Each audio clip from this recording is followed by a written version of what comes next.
Olá, pessoal, bem-vindos à nossa aula de hoje. O tema é gênero textual, artigo ou texto de divulgação científica. O que é? Qual é a definição desse gênero textual? É um texto produzido a partir de experiências, de pesquisas, de estudos e o resultado disso sobre determinado assunto. Qual o objetivo, a função desse gênero textual? É difundir, disseminar, levar adiante o conhecimento científico. Que temas são abordados nesse gênero textual? Variados assuntos, normalmente provenientes de experiências, pesquisas. Qual é o público-alvo? Principalmente pesquisadores, cientistas, mas dependendo do suporte midiático, ou seja, o meio de comunicação em que ele foi publicado, ele abrange também o público em geral, como nós. Diante dessas informações, nós vamos analisar um artigo de divulgação científica com o tema paixão. Por isso, essa imagenzinha aí para vocês. O nosso texto tem como título Paixão Revelada. O subtítulo centralizado, vocês observem aqui, a ciência descobriu a paixão. Então, característica, título e subtítulo. A seguir, nós temos as informações sobre a publicação, então, publicada em 31 de janeiro de 2003, e atualizado em 31 de outubro de 2016. A autora do texto, Carla Aranha, o parágrafo introdutório, a introdução com a ideia principal, que está aqui na segunda linha. Os apaixonados estão na mira de psicólogos, antropólogos, sociólogos e historiadores. A seguir, nós temos o desenvolvimento do texto. Observem aqui que nós temos algumas reticências por se tratar de um texto muito longo, então nós excluímos algumas partes do texto, inclusive a conclusão, que seria o parágrafo final do texto, com a ideia, final, o resultado final, depois de toda a análise aqui no desenvolvimento.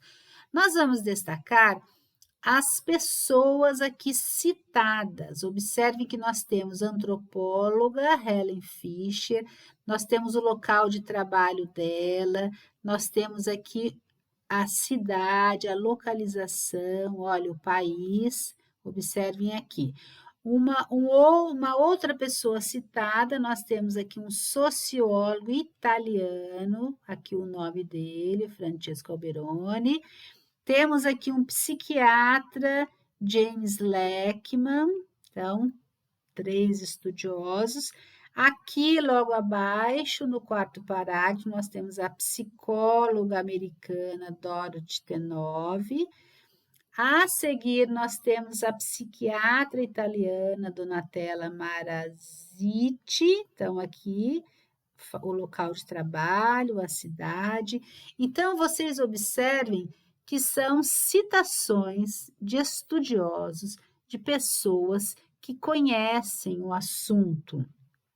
E essas pessoas, por conhecerem o assunto, elas dão credibilidade ao texto. O que é credibilidade?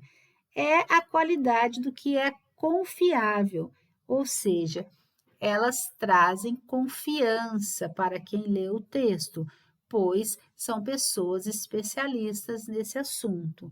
Então, as pessoas citadas, elas foram então aqui mencionadas, e observem como que a autora colocou a fala dessas pessoas no texto. No segundo parágrafo, nós temos aqui diz, observem aqui na primeira linha, diz que o modo como a paixão. Lembre-se que esse é o verbo dicende, verbo de elocução ou verbo do dizer. Então, esse verbo diz, ele traduz para nós que tem a fala de alguém aí no texto. Então, aqui, a autora do texto, ela escreveu de uma forma parecida, mas não idêntica, né, de uma forma parecida ao que foi falado pela antropóloga Helen Fisher. Chamamos de discurso indireto. Já no terceiro parágrafo, nós temos aqui a fala da Helen Fisher, mas observem que, diz Helen Fisher, nós temos o verbo descende, mas nós temos as aspas. Observem aqui na primeira linha, começa na primeira linha e termina aqui na terceira linha. Então, o verbo descende nos indicando a fala dela. Esse é o discurso direto. Da forma como ela falou para a autora do texto, foi escrito aqui no texto entre aspas. Então, discurso direto.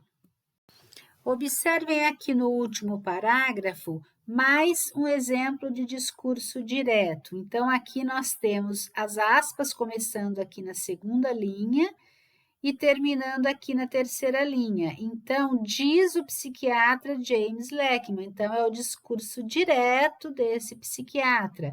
Mais um discurso direto aqui no finalzinho da terceira linha.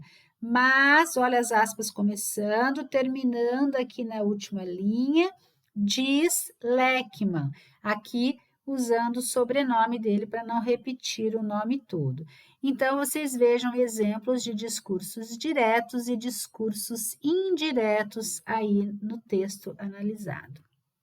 Informações também muito comuns aí nos textos, né, relacionados a esse gênero, nos textos ou artigo de divulgação científica, são os dados concretos. Então, nós temos números, datas. Observem que o interesse científico, aqui no terceiro parágrafo, começou nos anos 60, né? Que começou aqui. Então, lá no parágrafo seguinte, ele fala que o primeiro estudo sério surgiu há apenas 40 anos. Então, nós temos informações de datas. Números. Então, está dizendo que a psicóloga examinou 400 apaixonados. Normalmente, vem os resultados da pesquisa com porcentagem, né? Número de pessoas e a porcentagem. Então, uns falaram uma coisa, outros falaram outra. Então, são dados concretos que aparecem nos artigos de divulgação científica. Com relação à linguagem do texto, que tipo de linguagem está sendo usada aqui no texto? Observem que o texto ele começa com uma pergunta. E aí ele responde, é verdade. Então, pois não é que esse sentimento imprevisível e espontâneo é hoje um dos principais objetos de estudo científico? É verdade. Então, ele faz uma pergunta, ele responde. Então, normalmente, a linguagem usada é a linguagem formal, a norma padrão da língua portuguesa, né? Então, o texto de divulgação científica, ele segue as regras da língua portuguesa, sem desvios, né? Da norma padrão, da língua padrão. Observem aqui na fonte do texto, esse texto está disponível na internet e é da Super Interessante. Super Interessante é uma revista que fala sobre ciência, sobre cultura, né, sobre história, mas é uma revista mais voltada para leigos, para pessoas que não são tão especialistas no assunto. Então, observe que por ser uma revista mais aberta mais ao público em geral, então o texto tem aqui no segundo parágrafo uma conversa com o leitor. Observem, achou pouco? Pois tem mais. Então, é uma forma mais descontraída, tendo em vista esse público-alvo da revista Super Interessante aqui, do mês de abril aqui, né? Que foi acessado agora há pouco tempo para a gente poder fazer esse trabalho. Portanto, é um texto que explora a linguagem padrão, a norma, dentro das regras da língua portuguesa, certo? E uma observação a ser feita é sobre o uso da terceira pessoa. Lembra que eu, primeira pessoa, eu e nós, tu e vós, segunda pessoa, ele, ela, eles e elas, terceira pessoa. Então, aqui, a autora do texto, ela não se coloca, embora ela tenha conversado aqui com o leitor, entre aspas, né, ou achou pouco aqui, ela não se coloca no texto. Observem que ela usa sempre a terceira pessoa, ou seja, para ser impessoal, para ser um texto aí sem marcas, né, da pessoa falando, marca pessoal da autora no texto, tá? Embora a gente saiba que por conta da revista tem essa fuga aqui um pouquinho. Mas observem aqui, olha, a antropóloga, ela, né? O interesse científico, ele.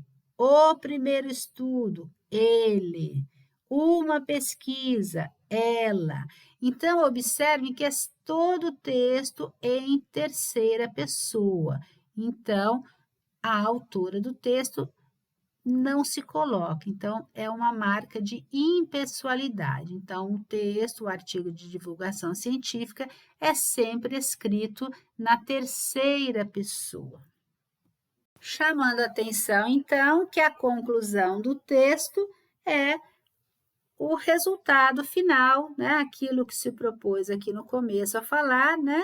Os apaixonados na mira desses estudiosos e a que conclusão se chegou aí diante desses estudos. Então, nós suprimimos a conclusão por se tratar de um texto muito extenso aí, muito longo. Muito bem, pessoal, então, essa foi aí a análise do nosso artigo ou texto de divulgação científica. Então, diante disso, vocês estão prontos aí para realizar as atividades que nós propusemos aí para vocês no aplicativo. Muito obrigada pela atenção, bons estudos e até uma próxima.